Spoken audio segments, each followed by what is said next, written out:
Hello guys, magandang araw. For this video ay pasintabi muna po agad sa mga hindi po kumakain po ng pork dinuguan o nagluluto ng pork dinuguan. Tayo na po mag-start ng ating pagluluto. Una ko po dyan nilagay, ang una ko pong ginawa po dyan, diniretso ko na po nilagay sa ating pong kawali na wala pong mantika o wala pong tubig. Yung ating pong pork meat, ayan. Parang isasangag muna po natin yan sa ating pong kawali. Tinimplan ko po ng asin at paminta para medyo lumabas po yung kanya pong katas. Ayan, nakikita niyo po sa ating pong video. At kapag medyo okay na, tsaka ko lang po siya lalagyan po ng tubig para mapalambutan po natin yung ating pong pork meat. Ayan, tapos tatakban po natin yan dahil papalambutin nga po natin yan.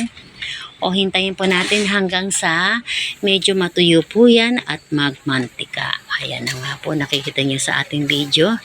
Nilagyan ko na po siya ng kaunting mantika para mabilis po lumabas ang kanya pong mantika. Tapos igigilid na po natin yung ating pong pork meat dahil medyo na-toasted na po natin yan.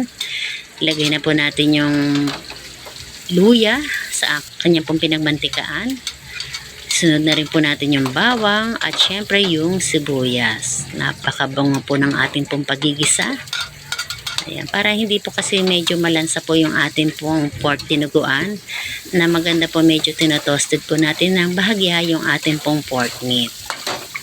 At diba napalambutan na at napatoasted pa po natin para mas masarap po yung ating pong niluluto. Ngayon timplahan po natin ng seasoning granules o seasoning powder. Tsaka po natin ilalagay yung ating pong yung pork blood o yung kanya pong dugo na nilamas ko na po yan sa ating pong suka.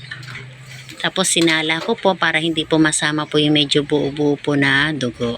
Tapos haluin lang po nating maigi yan. Tapos nilagyan ko lang po siya ng kaunting mga half cup lang po yun na nilagay ko po ng sabaw po ng pinaglagaan po ng pork. Tapos haluin po natin uli at lagyan po natin ng siling green.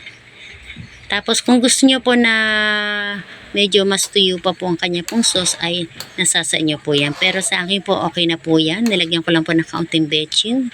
Optional lang po yan. Ayan. Pwede na po natin i-serve ang ating pong pork dinuguan. Luto na po yan. Thanks for watching.